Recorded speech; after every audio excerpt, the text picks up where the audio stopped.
کے نبی جناب محمد رسول اللہ صلی اللہ علیہ وسلم جب وعظ فرماتے تو احمرت عیناہ، آپ کی آنکھیں سرخ ہو جاتی تھی، اور فرمایا وعلی صوتہ، آپ کی آوازیں بلند ہو جاتی تھی، اور آگے فرمایا واشتدت غضب، آپ جوش میں آ جاتے تھے بیان کرتے کرتے۔ یہ اس لیے ہوتا تھا کہ آپ کی جو باتیں ہوتی تھی وہ دل سے نکلتی تھی، اور اس طرح کا انداز آپ اپناتے تھے کہ لوگوں کے دلوں میں آپ کی باتیں گھر کر جائیں اور آپ کی باتیں لوگ سن کر اس پر عمل کرنے لگیں۔ حضرت جابر رضی اللہ تعالیٰ عنہ فرماتے ہیں کہ انہ منذر جیش، یعنی واز اس طرح فرماتے تھے گویا کہ کوئی آدمی کسی لشکر سے ڈرا رہا ہو، یعنی اللہ کے نبی جناب محمد رسول اللہ صلی اللہ علیہ وسلم گویا کہ یہ خبر کرنا چاہتے تھے کہ لوگوں، تم پر ایک لشکر تمہارے پیچھے ہے جو تم پر حملہ کرنا چاہتا ہے، اور فرمایا کہ میں ایک عذاب سے تمہیں ڈرا رہا ہوں، وہ عذاب ایک بھیانک دن سے ڈرا رہا ہوں، اور فرمایا کہ وہ دن قیامت کا دن ہے۔ تو آپ کا انداز یوں ہوتا تھا جیسے کوئی کسی لشکر سے خبر کر رہا ہو، اس خبر کرنے والے کی طرح آپ واز کیا کرتے تھے۔ آپ علیہ الصلوۃ والسلام کی واز میں بکثرت یہ تصور ملتا ہے کہ آپ علیہ الصلوۃ والسلام یہی انداز اپناتے تھے جیسے کسی گاؤں والے کو یا لوگوں کو یہ خبر کیا جا رہا ہو کہ دیکھو فلاں لشکر تم پر حملہ کرنے والا ہے۔ یہ طریقہ اس لیے اپناتے تھے، عرب کے لوگوں میں لڑائیاں بکثرت ہوتی تھی، ایک قبیلہ دوسرے قبیلے پر حملہ کر رہا ہے، دوسرا قبیلہ تیسرے قبیلے پر حملہ کر رہا ہے، یعنی ان کی لڑائیاں دن بدن ہوتی تھی اور سالہ سال تک چلتی تھی، اور ایک آدمی آ کر کہتا تھا کہ دیکھو فلاں قبیلہ تم پر حملہ کرنے والا ہے، تو وہ قبیلہ یہ سمجھتا تھا کہ یہ آدمی جو مخبری کر رہا ہے یہ میرا ہمدرد ہے۔ تو اللہ کے نبی جناب محمد رسول اللہ صلی اللہ علیہ وسلم بھی یہ انداز اپنایا کرتے تھے۔ یہ آپ نے سنا ہوگا کہ اللہ کے نبی جناب محمد رسول اللہ صلی اللہ علیہ وسلم کی جب بعثت ہوئی، آپ صفا پہاڑ پر چڑھے، وہاں پر چڑھنے کے بعد آپ نے ہر قبیلے کا نام لیا، ہر قبیلے کو اس کے نام سے بلایا۔ جب سارے قبیلے جمع ہو گئے، اللہ کے نبی نے کہا کہ بتاؤ اگر میں تم سے یہ کہوں کہ اس پہاڑ کے پیچھے ایک بڑا لشکر ہے، لشکر جرار ہے جو تم پر حملہ کرنا چاہتا ہے، تو بتاؤ تم میری بات کی تصدیق کرو گے؟ تو سارے لوگوں نے کہا کیوں نہیں، آپ تو صادق ہیں، آپ تو امین ہیں۔ تو اللہ کے نبی نے کہا اے لوگوں، میں تمہیں اس دن سے، اس عذاب سے ڈرانے والا ہوں جو موت کے بعد ہوگا۔ تو ابو لہب نے آپ پر پتھریں ماری اور کہا الہذا جمعتنا یا محمد، اے محمد کیا تم نے ہمیں اسی لیے جمع کیا ہے؟ تو اللہ کے نبی نے کہا اے لوگوں قولوا لا الہ الا اللہ تفلحوا، لوگوں لا الہ الا اللہ کہہ لو کامیاب ہو جاؤ گے۔ تو اللہ کے نبی کے واز میں بکثرت یہ تصور ملتا ہے کہ ایک لشکر سے ڈرانے والے کی طرح آپ واز فرماتے تھے۔ حضرت جابر رضی اللہ تعالیٰ عنہ فرماتے ہیں اس کے بعد اللہ کے نبی نے کہا کہ بعثت انا کہاتین بین اصبعیہ ویقرن بین اصبعیہ السبابۃ والوسطی۔ اللہ کے نبی نے آگے فرمایا کہ لوگوں میں اور قیامت دونوں اس طرح بھیجے گئے ہیں۔ حضرت جابر فرماتے ہیں آپ نے دونوں انگلیوں کو اس طرح ملایا، یعنی جیسے یہ بیچ کی انگلی اور شہادت کی انگلی ہے۔ اللہ کے نبی یہ کہنا چاہتے تھے لوگوں میری بعثت سے قیامت اس طرح ملی ہوئی ہے، یعنی میری بعثت کے فوراً بعد ہی کچھ دنوں کے بعد ہی قیامت آ جائے گی۔ اور پچھلے انبیاء علیہ الصلوۃ والسلام جو گزرے ہیں، وہ انبیاء کرام علیہ الصلوۃ والسلام جب اپنی امتوں کو قیامت سے باخبر کیا کرتے تھے تو ان میں سے سب سے بڑی نشانی جو وہ بیان کیا کرتے تھے اپنی امتوں کے سامنے، وہ آپ علیہ الصلوۃ والسلام کی بعثت کا تذکرہ کرتے تھے کہ آخر میں ایک نبی آئیں گے، اس کے بعد ہی قیامت آئے گی، اور اس نبی کا آنا یہ قیامت کی سب سے بڑی علامت ہوگی۔ تو اللہ کے نبی نے فرمایا بعثت انا كهاتين ويقرن بين اصبعيه السبابة والوسطى۔ آگے اللہ کے نبی نے فرمایا فإن خير الحديث كتاب الله وخير الهدي هدي محمد صلی اللہ علیہ وسلم۔ آگے کی حدیث ہے، اللہ کے نبی نے فرمایا کہ بہترین طریقہ ان خیر الحدیث کتاب اللہ، فرمایا بہترین بات وہ اللہ تبارک و تعالی کا کلام ہے، اللہ تبارک و تعالی کی کتاب ہے۔ اس سے افضل، اس سے اعلیٰ اور اس سے برتر کوئی بات نہیں ہے جو اللہ تبارک و تعالی نے قرآن مقدس کے اندر بیان فرمایا ہے۔ قرآن مقدس کی صفات کو آپ دیکھیں، ان القرآن یہدی للتی ہی اقوم، اور فرمایا شہر رمضان الذی انزل فیہ القرآن ہدی للناس، فرمایا کہ یہ لوگوں کے لیے ہدایت ہے، وبینات من الہدی والفرقان، اس کی صفت بیان فرمائی کہ فرمایا یہ حق و باطل کے درمیان یہ امتیاز پیدا کرتا ہے یہ کتاب، یہ قرآن کریم۔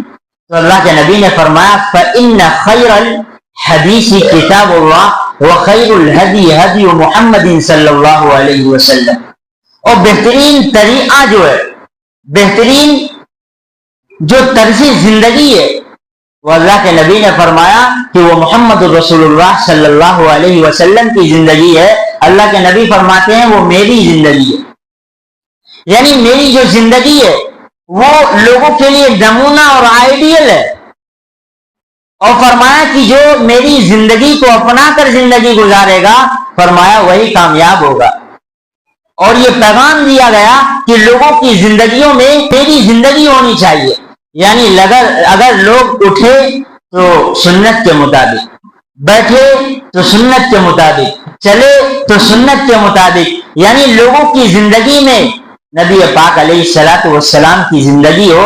اللہ کے نبی نے فرمایا وخیر الہدی ہدی محمد صلی اللہ علیہ وسلم، بہترین جو طریقہ ہے اور وہ طرز زندگی ہے وہ محمد رسول اللہ صلی اللہ علیہ وسلم کی زندگی۔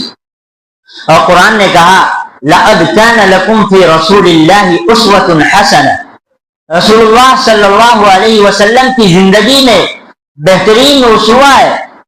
فرمایا اے لوگوں، چاہے تمہارا تعلق زندگی کے کسی بھی شعبے سے ہو، چاہے تم کسی بھی شعبے سے، شعبہ حیات سے تمہارا تعلق ہو، نبی پاک علیہ الصلوۃ والسلام کی زندگی میں تمہارے لیے نمونہ ہے۔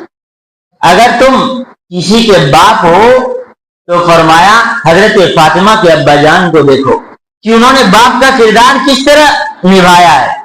فرمایا کسی کے نانا ہو تو حضرت حسن و حسین کے نانا جان کو دیکھو کہ انہوں نے نانا کا کردار کس طرح اپنایا ہے۔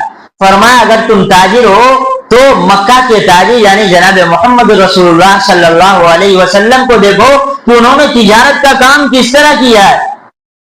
اگر لوگوں کے ساتھ سلوک کرنا ہے تو کیسا سلوک کرنا ہے، اگر اسے دیکھنا ہو تو نبی پاک علیہ الصلوۃ والسلام کی زندگی کو دیکھو۔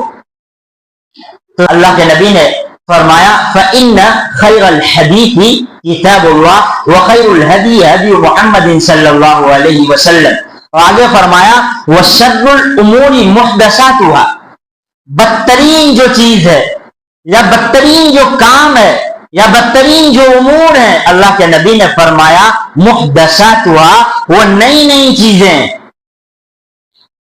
اللہ کے نبی فرماتے ہیں جو بدترین چیز ہے وہ یہ ہے کہ دین میں کسی نئی چیز ایجاد کی جائے، دین میں کسی نئی چیز کا ایجاد کرنا، اللہ کے نبی فرماتے ہیں یہ بدترین امور ہے۔ کیوں؟ اس لیے فرمایا کہ یہ جو ظاہری گناہ ہے اس سے بھی بدتر ہے، یعنی کسی کام کو، ایسے کام کو جو دین نہیں ہے، وہ دین کا حصہ نہیں ہے، وہ دین کا جز نہیں ہے، لیکن آپ اس کو دین کا حصہ سمجھ کر رہے ہیں، آپ اس کو دین کا جز سمجھ کر رہے ہیں، تو فرمایا کہ یہ بدترین امور ہے, یہ بدعت ہے. کیوں؟ فرمایا یہ جو ظاہری گناہ ہے یہ اس سے بھی بدتر ہے. جو ظاہری گناہ کرتا ہے انسان, یعنی ایک آدمی کے اندر ایمان ہے, وہ مسلمان ہے, لیکن پھر بھی گناہوں میں مبتلا ہے. مثلا ایک آدمی شراب پیتا ہے, ایک آدمی ہے جو غیبت کرتا ہے, ایک آدمی ہے وہ جو چغل خوری کرتا ہے, ایک آدمی لوگوں کی عزتیں اچھالتا پھرتا ہے. تو فرمایا یہ سارے جو گناہ ہیں ظاہری گناہ ہیں, اگر ایک آدمی کے اندر ایمان ہوگا اور اس کے ساتھ یہ سارے گناہ کرے گا تو فرمایا یہ اس بدعت سے کمتر ہے, اس لیے کہ اس کے اندر ایمان ہے. اگر آپ اس آدمی سے پوچھیں گے بھائی تم جو شراب پیتے ہو, تم جو لوگوں کی غیبتیں کرتے ہو, لوگوں کی چغل خوریاں کرتے پھرتے ہو, تم لوگوں کے مال کو ناجائز طریقے سے جو کھاتے ہو, بتاؤ یہ سب چیز جائز ہیں, یہ سب چیزیں جائز ہیں؟ تو فوراً کہے گا بھائی یہ سب چیزیں جائز نہیں ہے, لیکن کیا کروں میں گناہ میں مبتلا ہوں, یہی کہے گا. کیا کروں شراب کی لت لگ گئی ہے, لیکن وہ شراب پیتا ہے لیکن شراب کو گناہ سمجھ کے پیتا ہے, وہ جانتا ہے یہ گناہ ہے, وہ گناہ میں مبتلا ہو گیا ہے. تو وہ آدمی جو ظاہری گناہ کرتا ہے اور گناہ کو گناہ سمجھ کر کرتا ہے, چونکہ وہ گناہ سمجھتا ہے تو ایسا ہو سکتا ہے کہ کبھی اس کے دل میں خیال آئے کہ یار میں نے بہت گناہ کیے ہیں, اور وہ مسجد میں آ کر اللہ سے توبہ کر لے, توبہ کی توفیق نصیب ہو جائے, تو فرمایا کہ وہ آدمی کیا ہے, اللہ تبارک و تعالی اسے معاف کر دے تو پھر وہ آدمی نیک بن جائے گا. لیکن وہ آدمی جو گناہ کو گناہ نہیں سمجھ رہا, یعنی بدعت میں مبتلا ہے, ایک نئی دین میں ایک نئی چیز کو ثواب سمجھ کے کر رہا ہے, آپ سوچیں کہ اسے توبہ کی توفیق نصیب ہوگی؟ نہیں ہوگی, اس لیے کہ اس نے اس گناہ کو گناہ سمجھا ہی نہیں. وہ تو یہ سمجھ رہا ہے کہ میں یہ کام کر رہا ہوں, یہ ثواب کر رہا ہوں, ثواب کا کام سمجھ کے کرتا ہے, اور جو ثواب کا کام سمجھ کے کرے تو اسے توبہ کی توفیق نصیب کیسے ہوگی؟ تو فرمایا یہ جو بدعت ہے یہ نئی نئی چیزیں جن کو لوگ دین کا حصہ سمجھ کر, دین کا جز سمجھ کر کرتے ہیں, فرمایا یہ ظاہری گناہ سے بھی بدتر ہے. اور فرمایا ایک ہے ظاہری عمل, ایک ہے عملی کوتاہی, اور ایک ہے اعتقادی کوتاہی. عملی کوتاہی یہ ہے کہ لوگ عمل میں کوتاہی کرتے ہیں, مثال کے طور پر نماز نہیں پڑھتے یا شرائط کسی بھی گناہ میں مبتلا ہے, تو فرمایا یہ عملی کوتاہی ہے. اور اعتقادی گمراہی یہ ہے کہ آدمی کسی بدعت میں مبتلا ہے, کسی نئے کام میں مبتلا ہے, اور فرمایا کہ وہ آدمی جو دین میں کسی نئی چیز کو ایجاد کرتا ہے تو گویا وہ خود اس دین کا موجب ہے, اس لیے کہ اس نے اس دین کو ایجاد کیا ہے. تو وہ آدمی اس دین کا موجد ہے, گویا پسے پردہ وہ یہ دعویٰ کر رہا ہے کہ میں خدا ہوں, اس لیے کہ وہ دین میں ایک نئی چیز کا ایجاد کر رہا ہے, اور دین کی تکمیل ہو چکی ہے. اللہ نے کہا الیوم اکملت لکم دینکم واتممت علیکم نعمتی ورضیت لکم الاسلام دینا. فرمایا دین کی تکمیل ہو چکی ہے, تو اب اگر کوئی نئی چیز کو ایجاد کر رہا ہے تو گویا وہ دین کا موجد بن رہا ہے. پسے پردہ وہ یہ دعویٰ کر رہا ہے کہ دین میں کمی ہے اور اس کمی کو میں پورا کر رہا ہوں, تو گویا کہ پسے پردہ خدائی کا دعویٰ کر رہا ہے نہیں کر رہا. تو اللہ کے نبی نے فرمایا شر الامور محدثات ہوا کہ بدترین کام یہ دین میں کسی نئی چیز کا ایجاد کرنا ہے, اور فرمایا وَكُلُّ مُحْدَثَةٍ بِدْعَةٍ وَكُلُّ بِدْعَةٍ ضَلَالَةٍ وَكُلُّ ضَلَالَةٍ فِي النَّارِ.